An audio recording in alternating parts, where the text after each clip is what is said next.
दोस्तों, ये हमारे पास बुजुर्ग आए थे। इनको ज्वाइंट का मसला था, मोरों का मसला था। और लोग हजरात काफी सारे कमेंट्स आते हैं कि इनके कोई अपने लोग हैं, कुछ जानने वाले लोग हैं। ये बुजुर्ग फरमा रहे हैं, इन्हीं से पूछे। अस्सलाम वालेकुम जी। जी वालेकुम सर की नाम है ਤੁਹਾਡਾ? जुल्फकार जुल्फकार साहब ਕਿਹੜੀ ਜਗ੍ਹਾ ਤੋਂ ਆਏ ਹੋ? मैं तहसील बलवाल जिला सरगोधे तो आया ਜ਼ਿਲ੍ਹਾ ਸਰਗੋਧੇ ਤੋਂ ਆਏ ਹੋ।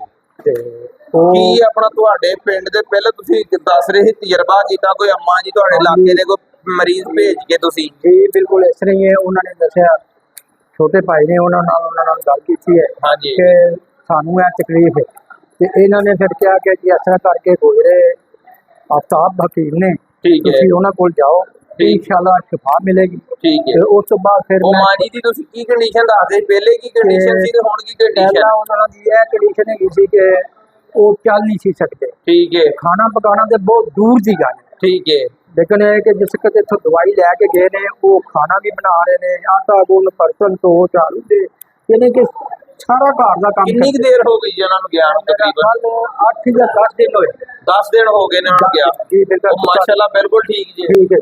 ਮਾਸ਼ਾਅੱਲਾ। ਉਹ ਤੁਸੀਂ ਕਿੰਨੇ ਬਿਹਤਰ ਜੇ? ਮੈਂ ਹੁਣ ਕਹਿ ਦੋ ਕਿ ਰੁਪਏ ਚੋਂ 12 ਆਨੇ ਠੀਕ ਜੇ ਮਾਸ਼ਾਅੱਲਾ। ਆਨੇ ਮੇਰੇ ਜਿਹੜਾ ਦਰਦ ਸੀ ਹਾਂ ਉਹ ਰੁਕ ਗਿਆ ਅੱਲਾ ਯਾਨੀ ਕਿ 100 ਚੋਂ 80% ਠੀਕ ਜੀ। 80% ਸ਼ਿਫਾ ਦੇਣ ਵਾਲੀ ਜ਼ਾਤ ਅੱਲਾ ਦੀ ਹੈ। ਲੋਕ ਕਹਿੰਦੇ ਨੇ, ਜਿਸ ਤਰ੍ਹਾਂ ਹੁਣ ਇੱਕ ਬਾਜੀ ਆਏ ਸੀ ਕਿ ਕਹਿੰਦੇ ਜੀ ਮੈਨੂੰ ਮੋਰੇ ਦਾ ਮਸਲਾ, ਕੱਲ ਠੀਕ ਹੋ ਕੇ ਗਏ ਨੇ, ਜਾਂਦੇ ਬਾਈਕ ਤੇ ਗਏ ਨੇ, ਠੀਕ ਹੈ, ਬਾਈਕ ਤੇ ਜਾਂਦੇ ਫੇਰ ਮੋਰੇ ਲੱਗ ਗਏ ਨੇ।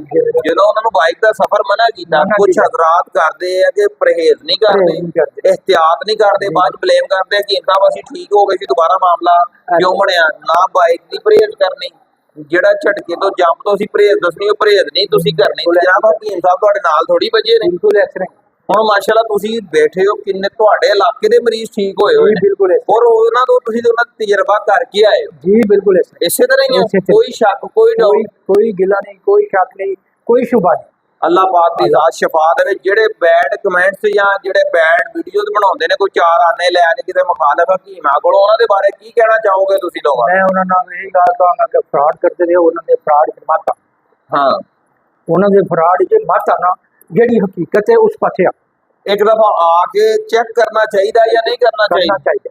बेशक शिफा देने वाली ज़ात अल्लाह दी, अल्लाह पाक बेहतर करे। अल्लाह बेहतर करेगा। अल्लाह जी ਤੁਹਾਨੂੰ ਵੀ ਸਿਹਤ ਤੰਦਰੁਸਤੀ ਦੇਵੇ। आमीन जी आमीन, सुम्मा आमीन। ठीक है माना।